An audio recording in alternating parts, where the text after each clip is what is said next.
Sejam todos muito bem-vindos a mais um vídeo aqui no nosso canal e dessa vez um vídeo muito aguardado, mas que infelizmente não vai sair como o esperado. Infelizmente, microexpressão facial continua sendo uma pseudociência, não era isso que eu ia falar. O que eu ia falar é o seguinte, eu tinha programado trazer um grande amigo meu aqui para falar sobre o tema com vocês, entretanto, ele tá com alguns problemas pessoais na família dele e ele e a mulher dele estão resolvendo, então eu não consegui trazer ele nem na semana passada para gravar, a gente teve que remarcar, a gente conseguiu bater a nossa agenda e aí esse domingo, agora, só pra você ter uma noção, agora são 14h45 de domingo 11 de junho de 2023, a gente veio de um feriadão, eu não consegui parar, eu estou agora gravando na pausa entre a escrita do meu TCC e umas 2 reuniões que eu já fiz hoje. Então assim, eu consegui uma pausa hoje, que é essa que eu tô gravando agora, e uma mais cedo pra jogar um FIFA. E só. Então eu deveria estar fazendo isso aqui? Não, eu deveria estar fazendo isso aqui em conjunto com um amigo meu pra trazer uma discussão bem bacana, tipo uma mesinha redonda, mas infelizmente não será possível, então pra não deixar estender por muito tempo, eu trago ele pra gente falar sobre um outro assunto, eu preciso dar uma finalização logo pra essa temporada do quadro Refutando, eu vou aqui bater um papinho com vocês sobre o tema, tá? Não vai ser aquela coisa editada, tudo mais, e antes que você me xingue, um canal com mais de 100 mil inscritos deveria ter um editor, eu já ouvi muito isso. Cara, isso aqui é o canal, é o que eu posso fazer, entendeu? Então, bora lá. Assistindo aquele vídeo em defesa das microexpressões e tudo mais, com o David Matsumoto, todo o vídeo é um papo muito bacana para quem é da área, tudo mais, show de bola, mas toda a argumentação, toda a conversa fica fundamentada em 2 argumentos primários do David Matsumoto, tá? Ou seja, é igualzinho se você parar para conversar comigo numa entrevista e falar, por que TCC funciona? E aí eu começo a falar sobre todo o esquema cognitivo, começo a falar sobre as técnicas da TCC, começo a falar da história, tá bom, beleza, mas por que eu sei que funciona? Tá, porque tem esse estudo aqui randomizado assim, assim, assado, que deu a possibilidade para que numa revisão sistemática que teve uma síntese quantitativa chamada meta-análise, a gente conseguiu bater estatisticamente e conseguimos fazer uma recomendação clínica disso. Ponto, deu. Não interessa quantas horas eu posso falar sobre isso. Quais são os argumentos primários que sustentam aquilo dali? Tá, são daquelas evidências ali. Beleza. E aí tem aqui os argumentos, tá? O argumento 1 e o argumento 2, o primeiro e o segundo principal do Matsumoto. Então, toda essa conversa deles é fundamentada nas seguintes evidências, né? Dos estudos transculturais, demonstrando o reconhecimento das expressões faciais e emocionais em contextos multiculturais, e, sobretudo, dos estudos em indivíduos congenitamente cegos, né? E entre crianças, tá? Que basicamente são gêmeas, né? E separadas e tudo mais. Beleza. Aí, eu até peguei uma literatura que o próprio Leucas me mandou. O Leucas é um dos caras que tá lá no vídeo. Eu tô falando Leucas porque eu não lembro se é David Leucas, Davi Leucas ou Dave Leucas. Mas eu acho que fala Davi Leucas, mas como eu não lembro, eu vou falar só Leucas mesmo. O Leucas me mandou um artigo do Matsumoto, e aí eu li e tudo mais, eu achei muito bacana a seguinte coisa. Eu entendi o porquê talvez o Sr. Santos tenha chamado o Matsumoto para falar sobre o tema. Não apenas porque o Matsumoto é, talvez, notoriamente o catedrático mais conhecido do campo das microexpressões faciais, mas porque o Matsumoto é um cara que é o típico adepto da ideia de microexpressões faciais para detectar mentiras, né? Através dessas análises de microexpressão facial. Inclusive tem essa obra aqui, que foi a que o Leucas me mandou, do Matsumoto e do... eu não sei falar esse nome, onde eles aqui tentam então identificar como microexpressões faciais aí de um afeto negativo estão associadas sim aí quando as pessoas vão falar informações verdadeiras e falsas, e aí você poderia então prever aí, antecipar intenções maliciosas futuras aí, comportamento das pessoas, né? Assim, vamos supor, tá? E agora eu quero que vocês entendam o processo básico de PBE, tá? Práticas baseadas em evidências. Processo básico. Mesmo que eu tenha a melhor evidência do mundo, se ela não for aplicável fora do estudo, ou seja, no mundo real, ou seja, não tiver tolerabilidade daquela intervenção, enfim, daquele conhecimento, ela não vai adiantar de muita coisa. Ou seja, Eu consegui saber em âmbito clínico, em âmbito experimental, que, tá, esse mecanismo ele funciona assim. Vamos traduzir isso para clínica agora? Não, muito caro. Muito caro, gasta muito profissional da saúde para um paciente só, o paciente fica extremamente desgastado, não rola. Tá, beleza. Então, para que ele serviu? Porra nenhuma. Né? Soube ali que existe e tal, mas não é aplicável no mundo real. Beleza. Vamos supor que esse artigo do Matsumoto fosse bom e tá certo. Tá, vamos supor. Ainda assim, as evidências recentes, elas corroboram com a seguinte ideia, de que no mundo real, na prática, e a gente já viu aquele ensaio lá que colocaram pessoas com treinamento fake, treinamento real, e sem treinamento para combater ali, de que aparentemente na prática, o ponto que eles estão certos, não funciona. De que na prática, o resultado fica abaixo de um chute.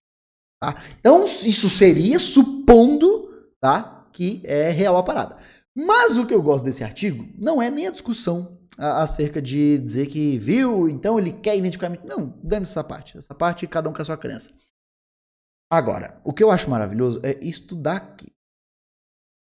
Esta parte aqui, eu quero que você olhe para mim e tenta identificar o que carambolas é isso. Isso daqui... Opa, calma, aqui. É porque eu tinha uma outra coisinha ali na tela, não queria dar spoiler pra vocês. Aí. Isso daqui, pra quem não sabe, é a reconsideração, ou seja, eles estão dando outra definição para microexpressões faciais. Por quê? Pra quem já acompanha toda essa saga, dessa treta toda, lembra lá que a galera, lá no começo da microexpressão, Paul Ekman, né, os fundadores da parada, eles vão dizer então que uma microexpressão é aquele 1/4, né, de segundo, ou seja... E toda expressão facial que tem essa duração aí de 1/4, né, de 0,20 segundos aí, é uma microexpressão. Entretanto, nós vimos as evidências, né, em Jude Burgon, que agora eu sei que é uma mulher, tá, pessoal? Muito obrigado.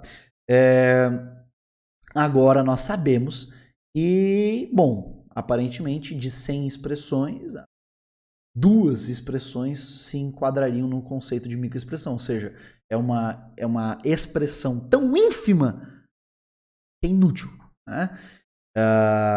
Ou seja, que mesmo que nós atrelássemos que aquelas microexpressões elas possuíssem então alguma relação causal com a intenção comportamental daquele indivíduo, ainda assim seria uma chance de 50%. Ainda seria um chute de estar mentindo ou não tá.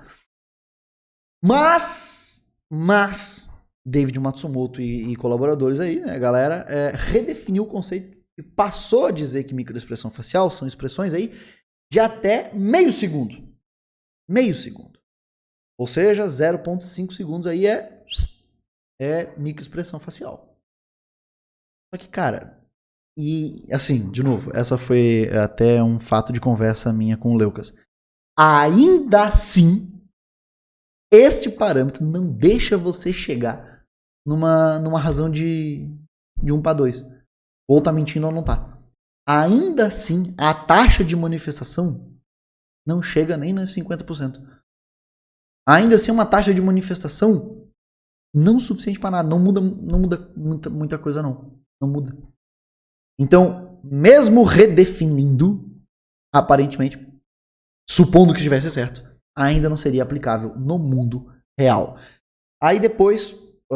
o artigo que eles citam, né, e todos eles lá no vídeo agradecem a existência desse estudo, porque esse estudo é maravilhoso, esse estudo é o santo grau.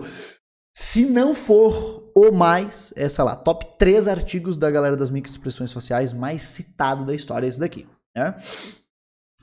Só tem um porém, né? Eu gosto muito, eu aprendi a gostar, aprendi a amar o David Matsumoto, porque eu acho autores de confiança, eu acho isso uma coisa boa para a ciência. Eu acho que quando um autor confia no que ele propõe, eu acho que isso, eu não tô sendo irônico não.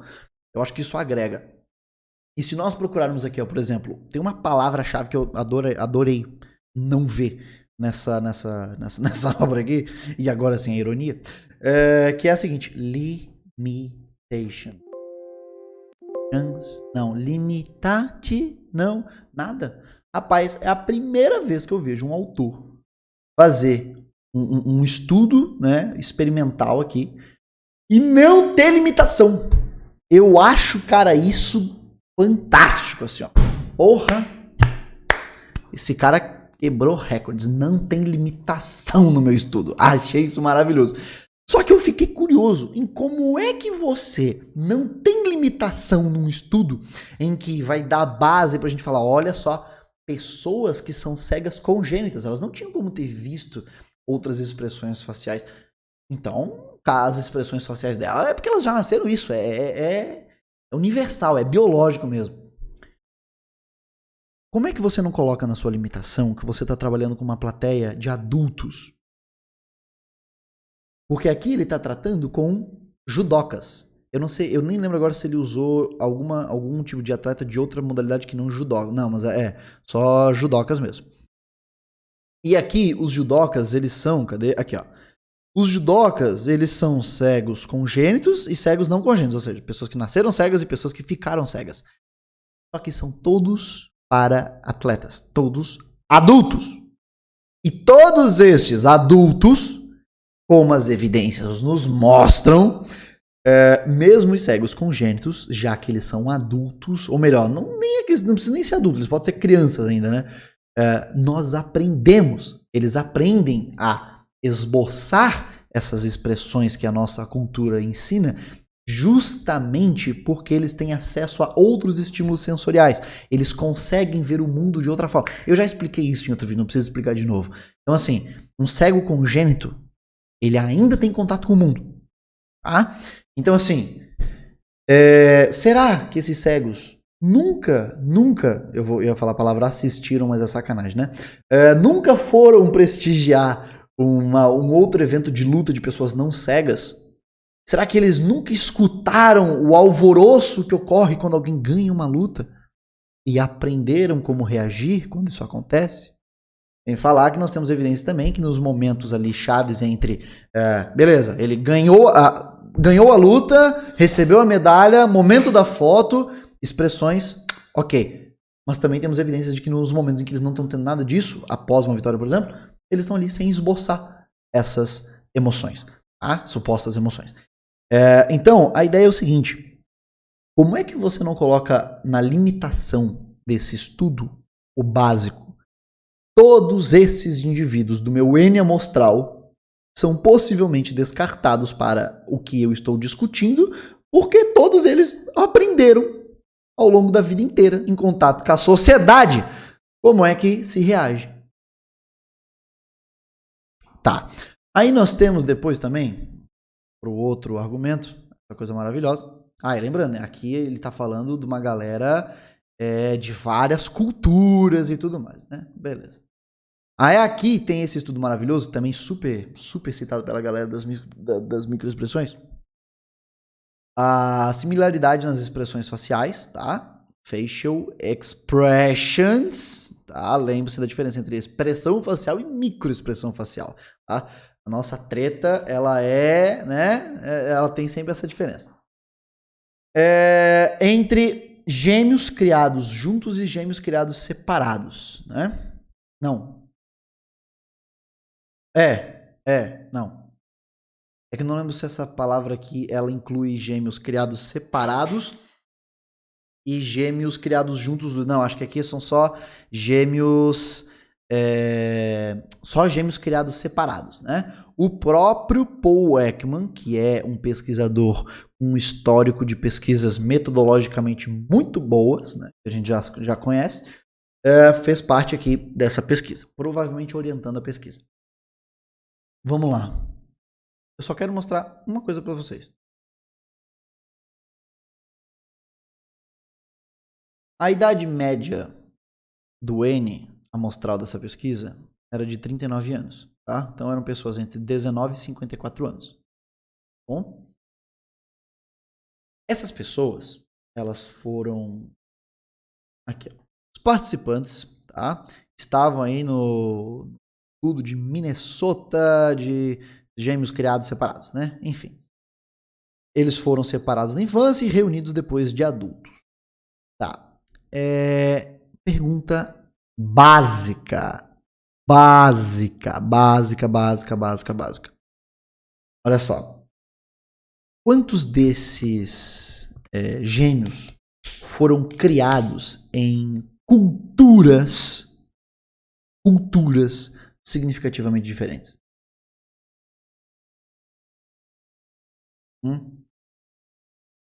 Como é que foi o desenvolvimento destes gêmeos? Parabéns, você não tem dados suficientes nessa pesquisa. Ou seja, a confiança... Aliás, antes que alguém fale da minha... é porque eu fiz um bagulho na minha boca e deu uma enroladinha aqui dentro da bochecha e eu dei essa puxadinha pra tentar estourar a bolinha de ar que fez ali. Mas não era nenhuma expressão de nojo não, tá? Nós não temos, cara, uma confiança interna suficiente nessa pesquisa. Eu achei que estava mostrando na tela para vocês, não estava, desculpa. Nós não temos como confiar. Isso aqui não é um resultado confiável. Tá? De novo, as pessoas, elas aprendem ao longo da vida, tá? Então, foda-se se elas foram criadas separadas ou não, tá? Qual era a cultura que elas estavam inseridas? Não temos como confiar nesses resultados. Então, assim, pessoal... eu tô sinceramente cansado, cara. Nossa senhora, esse é um assunto muito chato. Muito chato.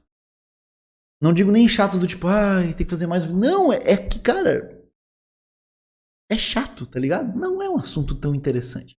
Tem uns assuntos muito legais pra gente começar a rebater, assim. Pô, eu tava falando semana retrasada, eu acho, sobre leitura corporal. Que a galera que acha que dá pra ver personalidade pelo formato do corpo. Pô, isso é massa. Tem aí um monte de coach aí falando sobre os 4 temperamentos lá de Hipócrates. Pô, isso é bacana de falar, entendeu? Porque tem gente que realmente usa isso no dia a dia, ainda hoje, em intervenções clínicas e tal, e é uma palhaçada, entendeu? Uma picaretice. Temos que falar de psicanálise, temos que falar de um monte de coisa. E a gente tá aqui, de novo, falando microexpressão facial. Nas palavras dos seguidores que viram que eu ia gravar isso hoje no meu Instagram, é chutar cachorro morto. Então, acho que conseguimos com satisfação terminar esse assunto. Espero e não quero voltar nessa merda. Espero aí ter agradado a todos nesse tempo todo, né? Que a gente teve acompanhando esse negócio aí. Acho que eu volto a falar sobre isso caso o Santinelli me chame para fazer alguma coisa em específico sobre isso, mas em geral temos outros assuntos muito legais para tratar aqui no canal, beleza? Então é isso, eu acho que foi uma honra ter participado aí da derrocada, do começo da derrocada, na verdade, de grandes propulsores de informação fake.